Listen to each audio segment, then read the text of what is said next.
A new book has just been released that shows kids what school life in a COVID-19 world might look like while still taking a comedic approach. And joining us now, we have one of the authors, Michael Farrell. Michael, welcome to the show. How's it going this morning?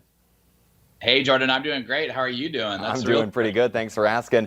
And we had you on the show a little earlier for the release of your first book in this series. Now, this one sees our characters, Lily and Timmy. They're heading back to school like a lot of other kids are doing. So how did you come up for the idea for this? What was your inspiration on making this the second installment?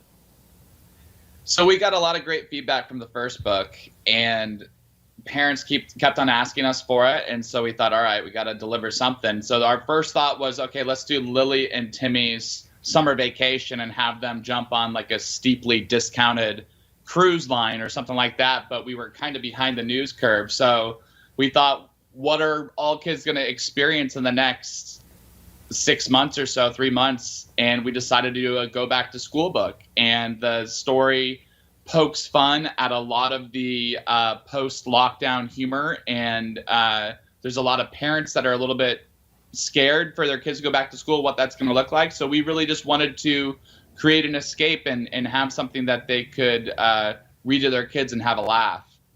And so without giving too much of it away, you know, what are some of the things that Lily and Timmy go through in their day at school?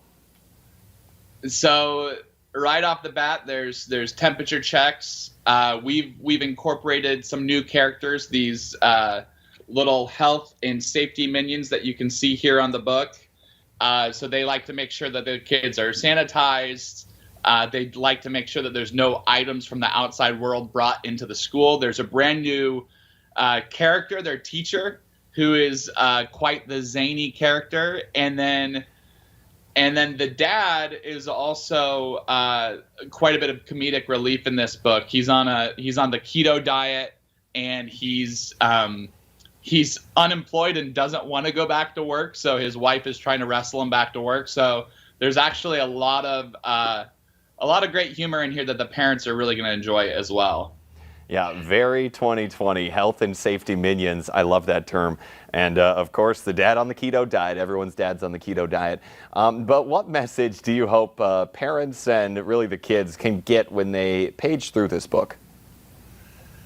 I think that the core of our books is we always just try to create a communal, shared reading, family experience.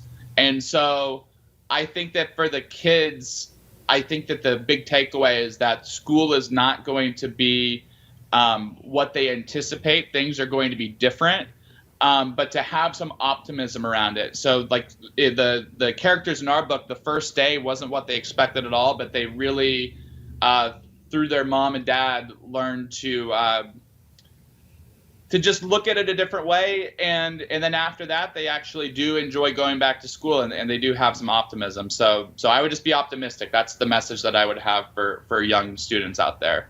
It's a good message. They need it right now. And if people want to get that book and maybe read it to their kids before they head back to school, start of September or after Labor Day, where can they pick one of these books up? Amazon.com. There's a paperback version, there's an ebook, and you can also check out the first book. So we're two-time authors now, on our way to becoming the next Dr. Seuss's. Check them out. You guys will absolutely love them. Loving it. Our own Dr. Seuss right here. And you kind of mentioned it. So if you want to be the next Dr. Seuss, there got to be a few more books in the can. Are you working on anything else? What are you thinking about? Yeah, I think Dr. Seuss wrote 46 books, so we've got quite a ways to go. But our ultimate goal is to get this on TV. We've got a couple connections at Disney and Nickelodeon, so we would like to see this on some screen, whether it's a TV show or a film at some point. But that's our pie in the sky goal. But I do think that there will be a third book. Well, oh, the places you will go, to quote Dr. Seuss on this, and I'm sure it will be the next Pixar movie that we're all going to love. But Michael, thanks for joining us today. Thank you, Jordan. Now, coming up here on today's show, we have a local organization that's coming together to collect school supplies for homeless children in our area. We have that next on North Dakota Today.